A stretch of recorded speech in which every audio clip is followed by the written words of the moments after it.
अस्सलाम वालेकुम वीवर्स, महा कुक्स में आपको खुशामदीद। वीवर्स, सबसे पहले तो हमें अपने रब का बहुत ज़्यादा शुक्र अदा करना चाहिए कि उसने हमें फिर से ये महीना अता किया है रमज़ानुल मुबारक का, उसकी रहमतें और बरकतें समेटने का। तो इसके लिए हमारी ज़्यादा से ज़्यादा कोशिश होनी चाहिए कि हम ज़्यादा से ज़्यादा इबादत में अपना टाइम गुजार सकें। लेकिन चूँकि रमज़ानुल करीम में बहुत ज़्यादा तैयारी होती है सहरी की और अफ्तार की, तो इसके लिए टाइम थोड़ा सा निकालना मुश्किल हो जाता है क्योंकि बहुत ज़्यादा अहतमाम किया जाता है हमारे यहाँ रोज़ों में।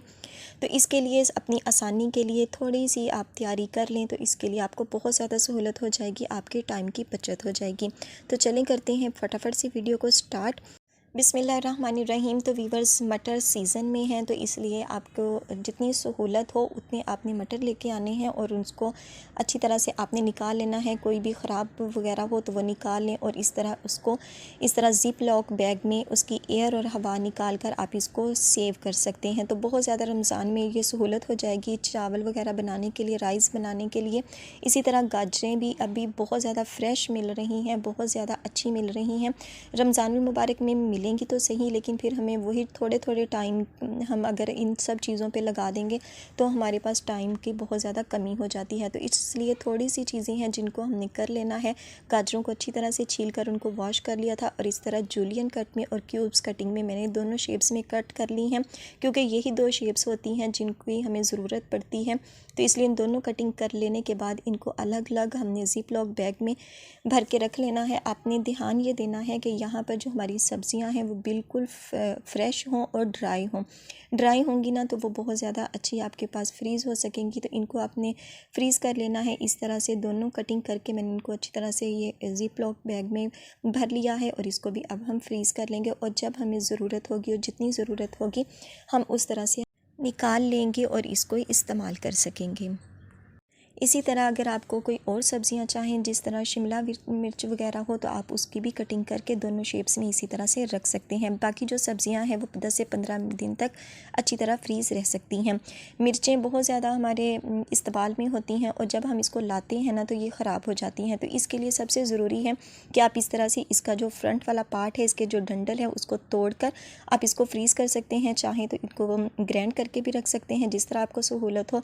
तो मैं इस तरह से इनको साबित ही रखूँगी ताकि ये ख़राब ना हो सके। और इसका जो ऊपर वाला पार्ट है इसको हमने अच्छी तरह से ये उतार लेना है। इसी वजह से जो हमारी मिर्चें हैं वो ख़राब हो जाती हैं और इसको अच्छी तरह से हमने ड्राई कर लेना है। अगर आप धोना चाहें तो उसी टाइम धो सकते हैं, अगर आप नहीं धोना चाहते तो इनको अच्छी तरह से पहले साफ़ कर लें ताकि इनके ऊपर जो डस्ट और मिट्टी और जो नमी वगैरह हो वो निकल सके। इन सब चीज़ों को इसी तरह से आप फ्रीज़ कर सकते हैं। ये बिल्कुल भी ख़राब नहीं होंगी, आप इसको 1 माह तक के लिए भी स्टोर करके रख सकते हैं। और इस तरह इनकी जो फ्रीज़र वाली साइड है उसके अंदर मैंने शिफ्ट कर दिए हैं। इंशाल्लाह ये पूरा रमज़ान मेरे पास सेव रहेंगे। लेमन की बहुत ज़्यादा ज़रूरत होती है, तो लेमन जब आप लेकर आएँ तो इनका जूस आप निकाल लें। आप चाहें तो इसको क्यूब्स में भी कर सकते हैं, लेकिन चूँकि ज़्यादा दरकार होता है इसलिए मैं इसको किसी बोतल वगैरह में डाल दूँगी और जब मुझे ज़रूरत होगी तब मैं इसको थोड़ी देर टाइम पहले निकाल लूँगी और ये उतना पिघल जाता है, फ़ौरन से ही ये मेल्ट हो जाता है और इसलिए हम अपनी ज़रूरत के मुताबिक इसको इस्तेमाल कर सकते हैं। तो मेरे ख्याल में क्यूब्स बनाने की निस्बत उससे ज़रा कम सेव होता है, फ्रीज़ होता है। अगर आप इस तरह बोतल में भर के रख लें तो इससे आपको ज़रा ज़्यादा आसानी हो जाती है और आप ज़्यादा मकदार में इसको स्टोर कर सकते हैं। और मुख्तलिफ़ किस्म के आप मशरूबात बना सकते हैं, जिस तरह टैंक के साथ आपने बना लिया, आपने रूह अफ़ज़ा के साथ इसको बना लिया, या सादा आप लेमन शिकंजी बना के इसको इस्तेमाल कर सकते हैं। बहुत ही ज़्यादा ज़रूरत होती है, खानों वगैरह में भी लेमन की बहुत ज़्यादा ज़रूरत होती है, तो इसलिए आप इसको इस तरह से सेव कर सकते हैं। और दूसरी चीज़ मैं जो आपके साथ शेयर कर रही हूँ वो है पराठों की, लच्छे पराठे की जो वीडियो ये भी मैंने अपलोड कर रखी है। इसको आपने ज़रूर से 4 से 5 पैकेट बना के ज़रूर से रखिएगा, ताकि कभी ऐसा हो जाता है कि सहरी में आँख ज़रा लेट खुलती है और हमारे पास इतना ज़्यादा रोज़े के लिए टाइम नहीं होता, तो फटाफट से आप इनको निकाल सकते हैं और इसको फ्राई कर सकते हैं। ये फ़ौरन से ही तैयार हो जाएंगे। तो बानिस्बत इसके कि कभी आपके टाइम कम हो तो इस तरह से आपको बहुत ज़्यादा सहूलत हो जाएगी, आप इसको बना सकते हैं। बहुत ही आसान और क्विक बनने वाली रेसिपी है, बस ज़रा सी आपको मेहनत दरकार है। तो रमज़ान की आमद नज़दीक है, तो इससे पहले पहले आपने कुछ ये तैयारियां करके लाजमी रख लेनी है ताकि आपको बाद में बहुत ज़्यादा सहूलत हो सके। तो इसके लिए बहुत ज़्यादा खपाई भी नहीं करनी पड़ेगी और ये आपको बहुत ज़्यादा इससे सहूलत हो जाएगी। यहाँ पर मैं इसकी वीडियो अपलोड नहीं कर रही हूँ, इन सब चीज़ों की वीडियोस मैंने पहले से अपलोड कर रखी हैं। सिर्फ यहाँ मैं आपको टिप्स देने की कोशिश कर रही हूँ ताकि आप थोड़ी सी तैयारी कर लें। इस तरह आप 4 से 5 पैकेट बनाकर रख सकते हैं और इन लच्छों पराठों का लुत्फ़ ले सकते हैं। और वीवर्स, ये है मेरे पास चने, ये बॉयल चने हैं, बहुत ज़्यादा इनकी भी हमें ज़रूरत पड़ती है। इन चने चाट के लिए, फ्रूट चाट के लिए, साथ में दही बड़ों के लिए बहुत ज़्यादा इसकी ज़रूरत होती है। तो इसलिए इसको भी मैंने थोड़ी देर पहले पानी में भिगो दिया था 4 से 5 घंटों के लिए मीठा सोडा लगा के, और फिर इनको प्रेशर लगाकर हमने बॉयल कर लिया है। अगर आपके पास ये पहले से ही बॉयल शुदा होंगे ना तो आपको बहुत ज़्यादा आसानी होगी। आपने दही बड़े बनाने हो या फ्रूट चाट बनानी हो या वैसे आपने चाट बनानी हो तो आप इनको फटाफट से निकाल सकते हैं और इनको इस्तेमाल कर सकते हैं। लोबिया वगैरह भी कुछ लोगों के घरों में बहुत ज़्यादा इस्तेमाल होता है, हमारे घरों में ज़रा इतना नहीं होता, बस हम लोग चनों का ज़्यादा इस्तेमाल करते हैं। अगर आपके पास लोबिया का इस्तेमाल भी हो तो आप उसको भी ज़रूर से इस तरह से सेव कर सकते हैं, इसको फ्रीज़ कर सकते हैं। इसी तरह आप उसके पैकेट्स बना लीजिए और इस तरह से आप उनको फ्रीज़ कर लीजिएगा। चटनी की बहुत ज़्यादा ज़रूरत होती है। चटनी हमने अनारदाने की और पुदीने की हर घर में ज़रूरत होती है। वही दही बड़ों के लिए, रायते के लिए, सलाद के लिए हमें बहुत ज़्यादा इसकी ज़रूरत होती है। और हाज़मा इतनी चीज़ें खाने के बाद वैसे ही ख़राब हो चुका होता है, चिप्स, पकोड़े और ये सब इनके लिए बहुत ज़्यादा ज़रूरत होती है। बहुत ये हाज़मेदार होती है, तो इसलिए इसको भी आपने ज़रूर से बनाकर इस तरह से फ्रीज़ कर लेना है। इस तरह से आपने इसके क्यूब्स बना लेने हैं और इसको फ्रीज़ कर लेना है, और जब आपको ज़रूरत हो आप तब इसको निकाल कर इस्तेमाल कर सकते हैं। आप चाहें तो ऐसे भी रख सकते हैं और थोड़े दिनों तक, 10 से 15 दिनों तक जब ख़त्म हो जाए तो इसके बाद आप फिर बना लीजिएगा। अगर नहीं तो इसी तरह से आप बनाकर इसको ज़िप लॉक बैग में भर कर इस तरह से रख सकते हैं। इससे भी आपको बहुत ज़्यादा आसानी होगी। ये छोटे छोटे काम हैं, छोटी छोटी टिप्स हैं जिनको अगर आप फॉलो करेंगे ना तो रमज़ान में आपको बहुत ज़्यादा टाइम मिल जाएगा इबादत के लिए। तो इसलिए इन सब चीज़ों की ज़रूर से अपनी तैयारी करके पहले से ही रख लेनी है।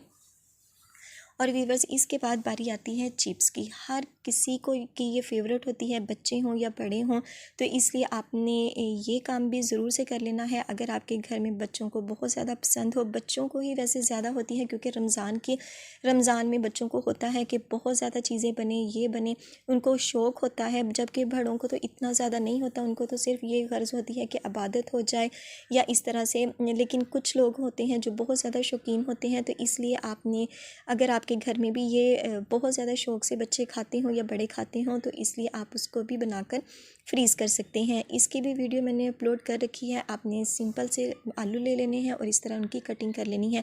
अगर आपके पास मशीन हो तो बहुत अच्छा है, वरना इस तरह के क्यूब्स आप कटिंग कर सकते हैं। और इसको हमने अच्छी तरह से वॉश कर लेना है। इसके में जो स्टार्च वगैरह होता है ना, उसको बहुत अच्छा सा हमने धो के ना उसको ख़त्म कर लेना है। इसको आपने बहुत अच्छी तरह 3 से 4 बार वॉश करना है और उसके बाद हमने इसको बॉईल कर लेना है। गर्म पानी में आपने सिरका और नमक डालना है और इसको जस्ट 1 मिनट तक, टाइम को देखते हुए आपने जस्ट 1 मिनट तक ही इसको पकाना है गर्म उबलते पानी में। और ये देखिए, ये टूटना नहीं चाहिए। इसमें हल्की सी जब इस तरह से लचक हो जाए, ये टूटे ना, बस इस तरह से इसके अंदर लचक हो, तो समझिए आपके ये डन हो चुकी हैं फिंगर चिप्स। तो आपने इसको फ़ौरन से ही ठंडे पानी से धो लेना है ताकि जो इसकी हीट है वो कम हो सके। और इसको इस तरह से आप कपड़े के ऊपर फैला दीजिएगा। एक एक करके हमने इसको फैलाना है और इसको ड्राई करना है बहुत अच्छे से। जब ये ड्राई हो जाएंगे तो तब हमने इसका जो नेक्स्ट प्रोसेस है वो स्टार्ट करना है। यहाँ पर हमने ले लिया है मैदा और साथ में अब हम इसके लेंगे चावल का आटा। थोड़ा सा हम नमक शामिल करेंगे और साथ में सुरख मिर्च थोड़ी सी ऐड करेंगे और इसकी अब हम चिप्स के ऊपर कोटिंग करेंगे। जो हमारी चिप्स है, फिंगर चिप्स, इसको बहुत अच्छा सा ड्राई होना चाहिए, फिर हम इसके अंदर कोट करेंगे। अगर आपको ये बहुत नहीं पसंद तो आप सिंपल मैदे के साथ भी इसको कर सकते हैं। और तीसरी जो बात है, आप खाली ऑयल का 1 चम्मच इसके अंदर लगा लीजिएगा और इस तरह से आप इसको फ्रीज़ कर सकते हैं। लेकिन व्यूअर्स, अगर आप इस तरह से इसकी कोटिंग करेंगे ना, तो जब आप इसको फ्राई करेंगे तो इसकी बहुत ही ज़बरदस्त इसकी कोटिंग होगी और बहुत ही जो आपके फिंगर चिप्स हैं वो शानदार से बनके तैयार होंगे। तो इसलिए अब मैंने पहले से ही इसको भी इस तरह से कर लिया है। 3 से 4 किलो थे मेरे पास, और इस तरह से मैंने इसको भी ज़िप लॉक बैग में भर के रख लिया है। तो इसको अब हम जब हमें ज़रूरत होगी तब हम इसको निकाल लेंगे। चावलों के साथ भी ये बहुत ही अच्छे लगते हैं। और वैसे भी अगर आप पकोड़े और समोसे बनाना चाहते हो और चिप्स बनाना चाहते हो तो उसके लिए भी हमें इनकी ज़रूरत पड़ती है। तो इस तरह से आप इनके शॉपर बना लीजिएगा, बैग्स बना लीजिएगा और इनको फ्रीज़ कर लीजिएगा और जब ज़रूरत हो आप इसको इस्तेमाल कर सकती हैं। तो वीवर्स, ये थी छोटी छोटी टिप्स जिनको आप फॉलो करके अपने टाइम की बचत कर और ज़्यादा से ज़्यादा इबादत में अपना वक्त गुजार सकते हैं। तो इसे ज़रूर ट्राई कीजिएगा, इन टिप्स को ज़रूर से फॉलो कीजिएगा। वीडियो अच्छी लगे तो वीडियो को लाइक कर दीजिएगा और चैनल पर नए हो तो सब्सक्राइब करना मत भूलिएगा और बेल आइकन को ज़रूर प्रेस कीजिएगा ताकि आने वाली हर नई वीडियो का नोटिफिकेशन आपको बर वक्त मिल सके। तो इंशाल्लाह मिलेंगे बहुत ही ज़बरदस्त और न्यू रेसिपीज़ के साथ। तब तक दुआ में याद रखिएगा, अपना और अपने प्यारों का ख्याल रखिएगा। अल्लाह हाफिज़।